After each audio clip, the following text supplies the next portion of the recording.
یہ سب دماغ کا دھوکا تھا، ذہن کا فریب، نظر کا بہلاوا۔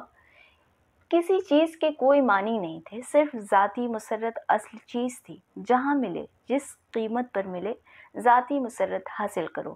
تمہارے اصول، تمہاری جیل یاترائیں، تمہاری کانگریس، تمہاری مسلم لیگ، یہ سب بکواس ہے۔ تم لوگ جو انسانیت کی قسمت کا فیصلہ کروانے چلے ہو، مارا ماری میں انسانوں کا منو خون بہہ گیا۔ نہیں، مجھے صرف ذاتی مسرت چاہیے، گھر، سکون، بچے، شوہر کی محبت۔ تم کیا افسوسناک باتیں سوچ رہی ہو چمپا بیگم، شرم کرو شرم۔ اس کے منطقی وجود نے، جو کھڑکی میں ٹانگیں لٹکائے بیٹھا تھا، پلٹ کر اس سے کہا، شرم کرو شرم۔ فضاؤں میں آواز باز گشت گونجی، بھادوں کے چھالے اسے یہی سناتے ہوئے معلوم ہوئے۔ سیاہ بادلوں نے چاروں اور سے بڑھ کر اسے اپنے میں سمیٹ لیا۔ اس قدر زبردست ریلا آیا کہ زمین آسمان ایک ہوئے، ندی نالے جل سے بھر گئے، گوڑ ملہار کی تانوں میں دنیا بھر کا درد سمٹ آیا۔ پروائی کے جھونکوں نے دل کو کاٹ کاٹ ڈالا۔ وہ درختوں کی ٹہنیاں سامنے سے ہٹاتی سڑک پر آ گئی۔ سامنے پروفیسر بینرجی کی کوٹھی تھی۔ ان کے ڈرائنگ روم میں بہت بڑا مجمع تھا۔ آج کے دن دنیا میں بڑے اہم فیصلے ہوئے تھے۔ یہ لوگ فیصلے کرتے وقت میرے متعلق کیوں نہیں سوچتے؟ میں چمپا احمد جو یہاں تنہا کھڑی ہوں۔ ڈرائنگ روم کے پردوں کے پیچھے وہ سب موجود تھے۔ وہ آہستہ آہستہ چنبیلی کی بھیگی جھاڑیوں میں سے گزرتی دریچے کے نیچے آ کر کھڑی ہو گئی اور اس نے اندر جھانکا۔ پروفیسر سفید دھوتی اور کرتے میں ملبوس سیٹی پر چپ چاپ بیٹھے تھے۔ گوتم بھی تھا اور کمال بھی۔ گوتم نئے ہندوستانی سفارت خانے کے ساتھ ماسکو جا رہا تھا۔ کمال فلیٹ اسٹریٹ میں پاکستان کے نظریے کے خلاف پروپیگنڈا کرنے کے لیے لندن بھیجا جا رہا تھا کہ آج معلوم ہوا کہ پاکستان کا مطالبہ منظور کر لیا گیا۔ ملازمت پیشہ لوگ اب اس فکر میں غلطہ پیچا بیٹھے ہیں کہ اپنی نوکریاں کہاں منتقل کروائیں، یہاں رہیں تو نقصان ہے۔ ان کا خیال ٹھیک بھی ہے۔ گوتم کہہ رہا تھا، پاکستان مسلمانوں کا اقتصادی مسئلہ حل کرنے کے لیے بنایا گیا ہے۔ تمہارے بابا کا کیا ارادہ ہے؟ بابا کیسے جا سکتے ہیں؟ زمینداری نہیں چلی جائے گی ساتھ؟ بھیا صاحب نے البتہ Delhi Shimla number 10 Aurangzeb road vice regal lodge بھنگی کالونی، یہ الفاظ اس کے کانوں میں آتے رہے۔ وہ دریچے سے ہٹ آئی اور چلتی ہوئی پھر سڑک پر آ گئی۔ اب اس کے سامنے دو دنیائیں تھیں۔ ایک طرف یہ لوگ تھے، ان کے دل و دماغ، ان کے تصورات، ان کی جد و جہد، مگر یہاں مستقبل بے حد مبہم تھا۔ دوسری طرف سکون تھا اور حفاظت، ذاتی مسرت۔ عامر رضا پاکستان جا رہے تھے، کیوں نہ جائیں آخر؟ وہ کمال کی طرح سر پھرے تھوڑا ہی ہیں۔ یہاں ان کا مستقبل کیا ہے؟ نئے ملک میں وہ ترقی کر کے کہیں سے کہیں جا پہنچیں گے۔ ذاتی مسرت، ذاتی ترقی، ذاتی مقاصد۔ آخر کیوں نہیں؟ سیاست ہی تو ساری زندگی تھی۔ دوسروں کے لیے میں کیوں سوچوں؟ دوسروں نے مجھے اب تک کیا دیا؟ چنانچہ اس نے تفصیل سے سوچنا شروع کیا۔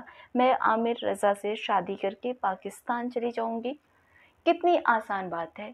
یک لخت اسے ایسا لگا جیسے ہلڑ ختم ہو گیا، سکون سارے میں چھا گیا۔ اس نے تصور میں اپنا نام پڑھا، بیگم عامر رضا، کراچی۔ واہ بھائی، مگر یہ لوگ کمبخت بہت یاد آئیں گے۔ پر اب انسان کو دنیا میں ہر چیز تو حاصل نہیں ہو سکتی۔ تم کیک لو بھی اور اسے کھاؤ بھی، ناممکن ہے۔ وہ شاہی پھاٹک تک پہنچ گئی، اس کے پیچھے پیچھے گوتم آ رہا تھا۔ چمپا باجی، خدا حافظ، اس نے کہا۔ جاتے ہو ماسکو؟ ہاں۔ کمال کا کیا ہوا؟ وہ جا تو رہا ہے، جولائی میں چلا جائے گا۔ تلت اور نرملا بھی جا رہی ہیں۔ ان سب کو کیمبرج میں داخلہ مل گیا ہے۔ بہت خوب۔ آپ بھی کیوں نہیں باہر چلی جاتی چمپا باجی؟ یہاں بیکار اپنا وقت گنوا رہی ہیں۔ اگر شادی کر رہی ہوں تو دوسری بات ہے، مجھے یقین ہے کہ آپ پاکستان چلی جائیں گی۔ وہ بادشاہ باغ کے پھاٹک کے پرانے گموں سے پیٹھ ٹکا کر کھڑی ہو گئی۔ گوتم اس کے سامنے موجود تھا، لیکن وہ بالکل تنہا تھی۔ آخر تم بتاتے کیوں نہیں مجھے کیا کرنا چاہیے؟ اس نے تقریباً چیخ کر کہا۔ آپ کس سلسلے میں مجھ سے رائے لے رہی ہیں؟ آپ ہی نے تو کہا تھا کہ کون کس کو رائے دے گا، کون کس کا ناصح بن سکتا ہے۔ میں کمینہ نہیں ہوں چمپا باجی، محض حقیقت پرست ہوں۔ تمہارے پاس میرے لیے صرف یہی الفاظ ہیں؟ آپ تو الفاظ میں معنی نہیں دیکھنا چاہتی؟ اس لیے کیا فرق پڑتا ہے، میں جو بھی کہوں وہ بے معنی ہوگا۔ خدا حافظ۔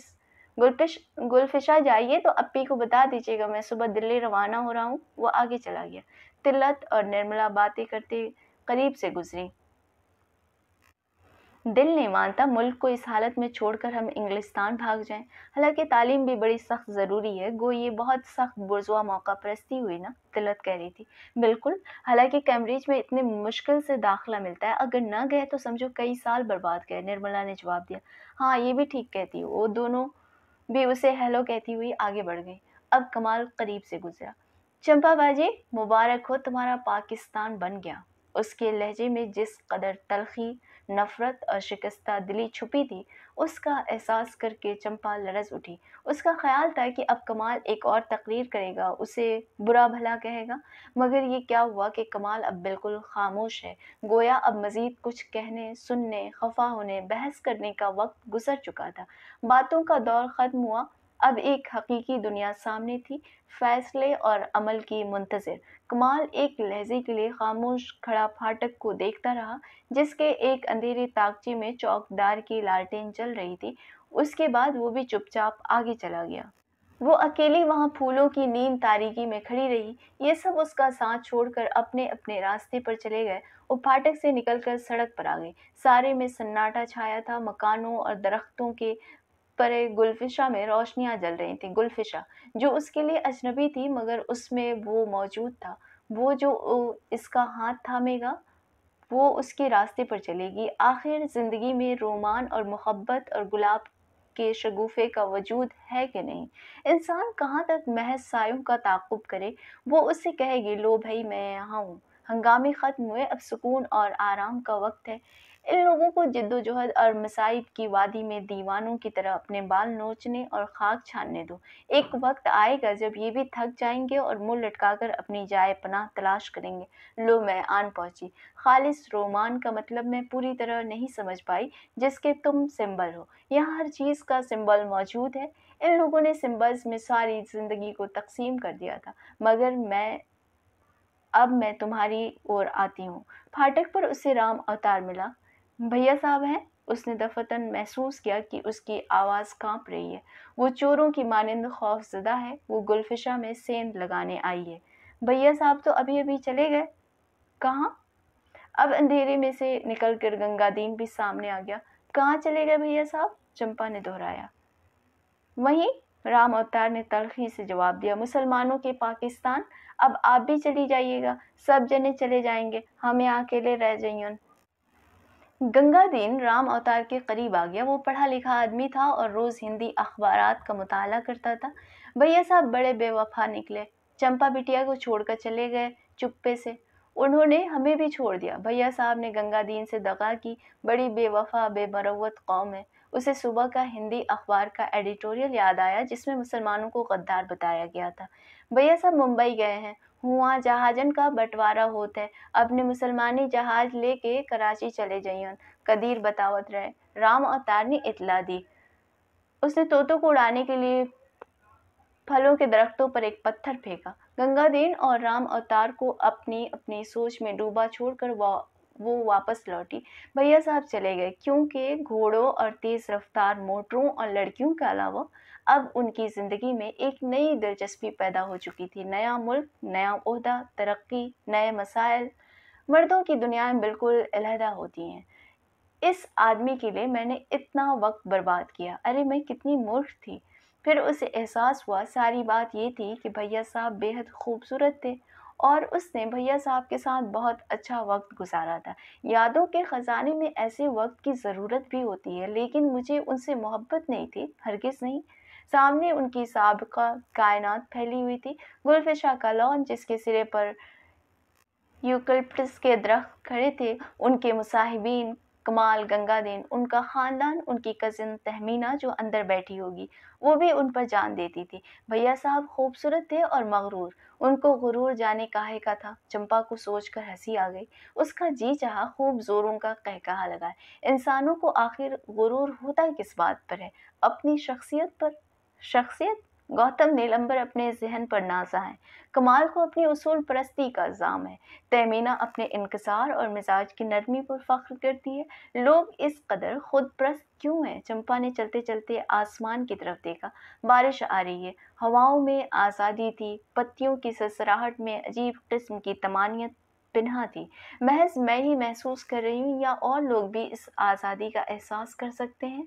मसलन तहमीना और गौतम और अपने कज़न की बीवी शांता पर आशिक है। हाँ हाँ, हाउ फनी, उसने दिल में कहा। फिर उसने बेतहाशा भागना शुरू किया। वसी भीगी खुशबूदार ज़मीन चारों तरफ फैली थी। बागों के गीले रास्ते जिनके दोनों तरफ ऊंची बाड़ें थीं, रविशें, घास जिस पर सुर्ख बेर बहूटियां चल रही थीं।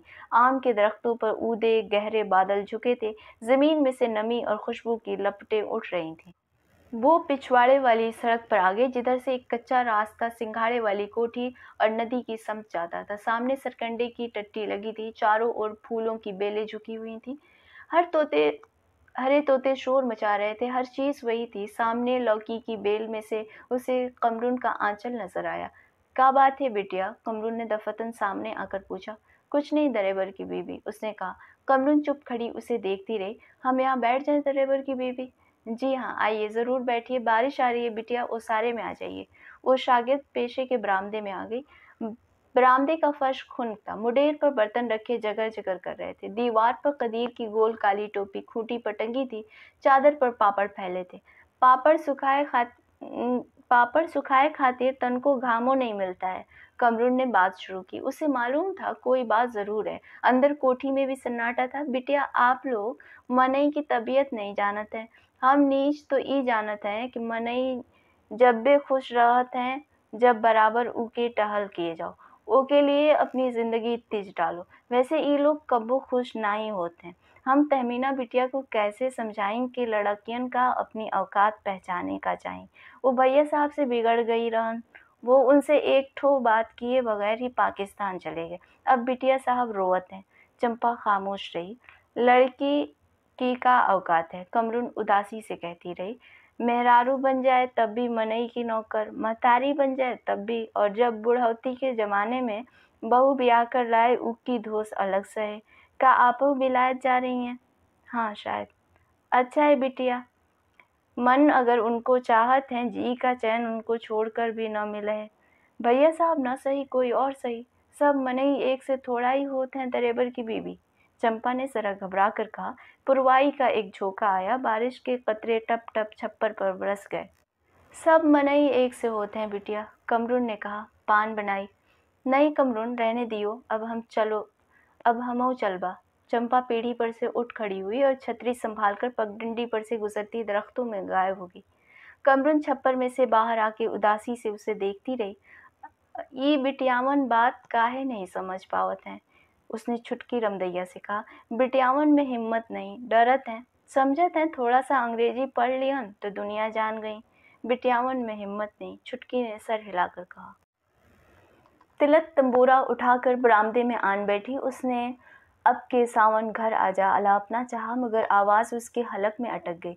तहमीना कमरे में बैठे मशीन पर ब्लाउज सी रही थी। बारिश बंद हो जाने से एकदम हब्स तारी हो गया। तिलक उठकर कमरे में आ गई। भैया साहब को गए कई दिन गुजर चुके थे। अब वो कराची में होंगे। ऐसा लगता था गोया वो कभी यहाँ थे ही नहीं। ये बिल्कुल सही था कि इस हमारी दुनिया में उनकी कोई जगह न थी। वो पाकिस्तान न जाते तो और कहाँ जाते? फिक्र हरकस बकदरे हिम्मत उस तिलक ने सोचा। उनका जाना बिल्कुल लॉजिकल था। उनके जाने से गोया पहला एक्ट अपनी तकमील को पहुंचा। वो भला क्या खाकर हमारे साथ हमारे तूफान का मुकाबला करते, भगोड़े कहीं के। वो तहमीना की मदद के लिए मशीन का हैंडल घुमाने लगी। उसने महज कुछ बात करने की खातिर कहा। तहमीना ने सर उठाकर उसे इस तरह देखा गोया वो बड़ी पुरअसरार हस्ती थी। पंखा घूं घूं करता चलता रहा। बाहर दरख्तों में से कोयल कूकने किए जा रही थी कू कू किए जा रही थी। बहुत दूर से राम अवतार की आवाज़ आ रही थी। तिलक में यकलख्त खुद एतमादी वापस आ गई। दरअसल अप्पी, ये सब जज्बात की बात है। जज्बात और ज़हनी हमदर्दी और इक्वेशन, उसने आलिमाना अंदाज में कहना शुरू किया। इतना अरसा गौतम वगैरह की संगत में गुजार कर उसे इन अल्फाज पर यकीन आ गया था। अब तुमने भी ये 420 शुरू की? तहमीना ने उकता कर कहा। 420? तिलक ने दहशत ज़दा होकर कहा। अप्पी, ये असलियत है। प्रॉब्लम का मुसल्लस बन जाता है। तुम्हारा प्रॉब्लम, भैया साहब या चंपा बाजी का प्रॉब्लम, और इन सब का इंट्रैक्शन, यानी कि तहमीना ने उसे गौर से देखा। तुम डॉक्टरेट के लिए कैम्ब्रिज जा रही हो ना? तिलक बुरा मान गई। मुझे बेवकूफ़ समझती हैं? कसम खुदा की अप्पी मुझे बेवकूफ़ समझती हैं? आपके नज़दीक मैं चुगल हूँ? उसने दुख से पूछा। नहीं, तुम बेहद अक्लमंद हो मगर औरत भी हो। अप्पी, तिलक दहाड़ी, अप्पी तुमने हद कर दी। तुम इस कदर पुरज़्वा हो गई, तुमने पढ़ लिख कर गधे पर लाद दिया। उसका जी चाहा अप्पी की ज़हनियत पर दहाड़े मार मार कर रोए। हाय अप्पी, उसने तहमीना को अलमारी में से रंगीन धागे की रीलें निकालते हुए देख कर कहा। अरे तुम तो मूवमेंट में शामिल थीं, तुमने बड़े बड़े मार्के सर किए थे। वो 1942 का वाक़या याद नहीं जब दिल्ली यूनिवर्सिटी का मास गैर आया था और तुमने काली झंडियों के जुलूस की क़यादत की थी। रशीदा आपा की तुम लेफ्टिनेंट रहीं। क्या क्या तकरीरें तुमने यूनियन में कर डाली। चंपाबाजी जैसी रिएक्शनरी को तुमने एजुकेट करने की कोशिश की और अब तुम औरत का लेबल चिपका कर काने होगी। अरे लड़ो, काम करो। भैया साहब चले गए तो क्या हुआ? जहाँ मुर्गा नहीं होता वहाँ सवेरा न होगा। भैया साहब की कौम के सैकड़ों मौजूद हैं और ये असरार मेरे पल्ले नहीं पड़ते कि उनसे ब्याह करने से शिद्दत से इनकार भी है और अब बैठी रोती हैं। जहन्नम में जाएं भैया साहब। अरे उनका भी दिमाग तुम ही ने ख़राब किया था। निर्मला बिल्कुल ठीक कहती है, मर्दों को इतना मुँह ही नहीं लगाना चाहिए वरना उनका दिमाग ख़राब होते क्या देर लगती है। अरे पूछो आप हैं कौन चीज़? न शक्ल न सूरत, गोरा रंग, मूली का ऐसा। हर इटालियन लोफर इसी शक्ल का होता है। ऐसे सीसी 360 हर जगह मारे मारे फिरते हैं और पूरे 6 साल तक ऐन तुम्हारी नाक के नीचे चंपाबाजी से फ्लर्ट किया किए और अब तशरीफ़ ले गए बैठी चाको पक्कू रोती हैं। अरे लगाती एक जूता भैया साहब की नाक पर। तिलक वो तुम्हारे बड़े भाई हैं, बदतमीज़ी मत करो। हाँ और क्या, अब इसी की कसर रह गई है कि तुम उनकी तरफदारी भी करो। पुराणों में यही लिखा है, हर पतिव्रता स्त्री का यही धर्म है। ला हौल वला कुव्वत। मैं कहती हूँ तुम में और छुटकी में क्या फ़र्क है? वो भी राम अवतार के हाथ से रोज़ पिटती है। हुसैनी की बीवी ने कल उसकी हमदर्दी में राम अवतार को बुरा भला कहा तो एलो, वो तो हुसैनी बीवी की जान को आ गई कि खबरदार जो मेरे आदमी को कुछ कहा। इतना कहते कहते गम गुस्से से तिलक रूहान सी हो गई। भैया साहब के बजाय उसे अप्पी पर गुस्सा आता था। अगर उम्र में बड़ी ना होती तो उनकी इतनी ठुकाई करती कि सारी वफादारी और मोहब्बत और बुर्जुआ रोमानियत हवा हो जाती। हाय हाय, उसने दिल में पेचो ताप खाना शुरू किया। आखिर वो उठकर कमरे से निकल भागी, साइकिल उठाकर और निर्मला के घर पहुंची। तिलक के जाने के बाद तहमीना मशीन पर से उठी और दरीचे में जाकर खड़ी हो गई। पहला एक्ट ख़त्म हुआ। उसने दिल में कहा, हवा में तूफ़ान लरज़ रहे हैं और गुलफिशा की बुनियादें हिल चुकी हैं। हम सब के ज़ाती तूफ़ान। अगर ड्रामा लिखा जाए तो मेरे किरदार की तशरीह यूँ होगी। नवाबज़ादी तहमीना बेगम, उम्र 25 साल, फर्स्ट क्लास MA, सांवली दुबली हसास, अंदर ही अंदर गम खाती रहती है। घर में अप्पी नाम से पुकारा जाता है। खलीक और मुनकसिरुल मिजाज, मगरूर। इस हकीर वजाहत के बाद और क्या बाकी रह जाता है? ड्रामे के 5वें एक्ट में होगा 10 साल का वक्फा। तहमीना जो अब ज़रा मोटी हो गई है, बच्चे को गोद में लिए गुनगुना रही है, मैं खाऊं मोर बाला खाए, बाले का जूठा कोई न खाए बाले का। चेहरे पर मासूमियत और इश्तियाक की जगह सब्र और सुकून आ गया। ला हौल वला कुव्वत। वो बरामदे में आ गई। बारिश थम चुकी थी। चबूतरे पर बहुत से रिश्तेदार बच्चे कोड़ा जमाल शाही खेल रहे थे। दरख्तों के परे सौसन तिलक की चुनरियां रंग कर फैला रही थी। कमाल ने चबूतरे पर की मुंडेर पर से झांका। वाह क्या सुहाना मंजर है। दुपट्टे रंगे जा रहे हैं, अप्पी मशीन चला रही हैं। बरामदे पर तख्त पर 3-4 खालाएं मसरूफ़ गुफ्तगू हैं। वो भी अंदर आकर नहायत ज़हानत से उनकी बातों में हिस्सा लेने लगा। जी हाँ छोटी खाला ठीक कहत हैं, ज़रूर पाकिस्तान जाइए, वहाँ बड़े ठाठ रहेंगे। वो बीच बीच में लुकमा देता जा रहा था। तहमीना ने उसे दरीचे में से देखा। ये सब ड्रामे के किरदार थे जो ख्वाब में चल रहे थे। स्टेज पर धुंधलका छा गया था, वो भी बाहर आ गई। कमाल ने बच्चों को कोड़ा जमाल खिलाना शुरू किया। कोड़ा जमाल शाही, पीछे देखा मार खाई, पीछे देखा हो अप्पे, उसने दौड़ते दौड़ते कहा। सिल गए ब्लाउज? कोड़ा जमाल शाही। तहमीना बरामदे के सुतून से टिक कर उसे देखने लगी। कोड़ा जमाल शाही, अप्पी चंपाबाजी तशरीफ़ ले जा रही हैं, बल्कि ले गई तशरीफ़। पीछे देखा मार खाई। क्या हुआ? कहाँ? तहमीना ने चौंक कर पूछा। फ्रांस। कोड़ा जमाल शाही, उसने ज़ोर से एक छोटी सी बच्ची को चुने हुए दुपट्टे से मारा। वो खिलखिलाकर हंस पड़ी और उसके पीछे दौड़ी। कैसे? तहमीना ने आवाज़ दी। University scholarship. कमाल ने कहा। बच्चों ने तेजी से घूमना शुरू कर दिया, यहाँ तक कमाल दुपट्टे की कुंडली घास पर फेंक कर बाहर भाग गया। सड़क पर आकर कमाल ने गुलफिशा पर एक नज़र डाली और जेबों में हाथ ठूस कर सिंगाड़े वाली कोठी का रुख किया।